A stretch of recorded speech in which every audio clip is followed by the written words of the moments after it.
The ABCs of horror. Welcome to the Hellbound Horror Show.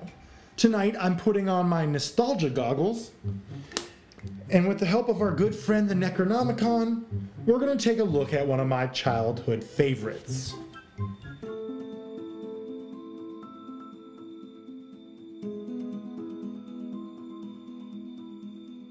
Walt Disney's Mr. Boogedy.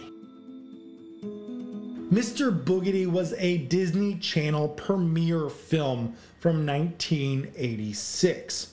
Now, this is not to be confused or mistaken with Disney Channel original movies, which started airing about 10 years later in 1997, with Under Wraps being the first to kick off that series.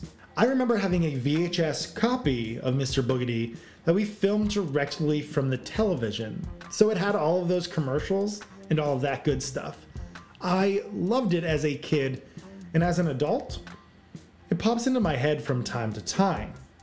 I haven't seen it since I was little, and I really don't remember anything that happens.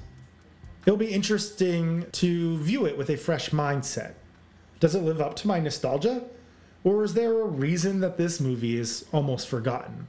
Let's find out. The premise is that a family who owns a gag shop are moving to an isolated New England town to try to get better business. Little do they know that the house that they move into is actually haunted.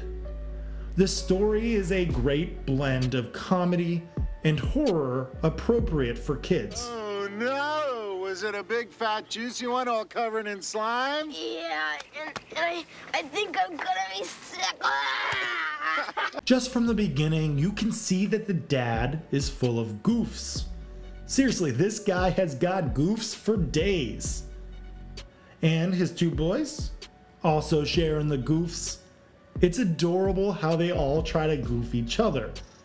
The oldest daughter, on the other hand, wants nothing to do with the family business and is upset that they are moving.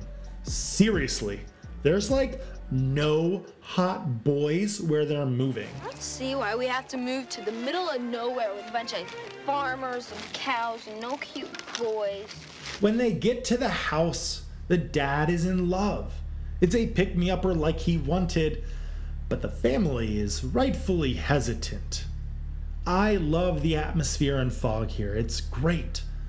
Once inside the house, they can't figure out how to turn on the lights, but luckily, there is a stranger waiting for them.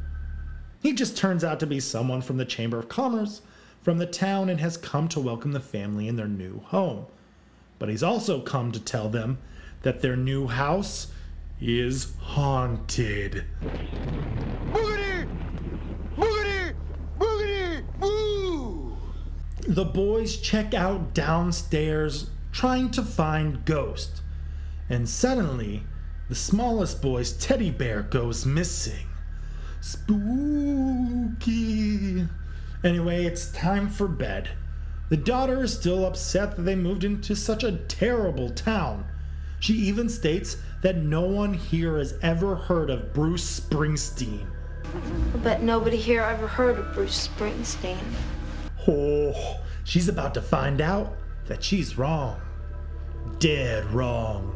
Because in the basement, you can see that the ghosts are a fan of Bruce Springsteen. Seriously, watch this chair. It rocks. Clearly the ghosts are mad about her statement. And you know what they say about ghosts? They love Bruce Springsteen, and they hold grudges. Things start happening around the kids, which leads them to believe that the house could actually be haunted. So they decide to go to the Historical Society to find out what is actually going on. Oh, hey, that's the guy from the beginning. Mr. Witherspoon, what are you doing here? What am I doing here? Ah, I work here.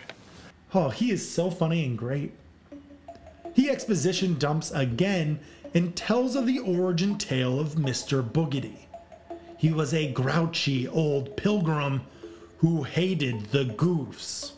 Mr. Boogedy hated the Goofs so much that he vowed to kill anyone who did goofs. And this is the moment where the kids realize that their whole life is dedicated to goofing each other. Yikes. Mr. Boogedy wanted to marry the widowed Miriam, but she denied his request, so he made a deal with the devil to get a magical cloak. He then stole Miriam's son and blew them all up. Now they are ghosts and trapped inside the house. The kids quickly run back home to tell their parents about the ghosts, and the parents are hesitant to believe them at first. That is, until the ghosts decide to get revenge by playing Bruce Springsteen.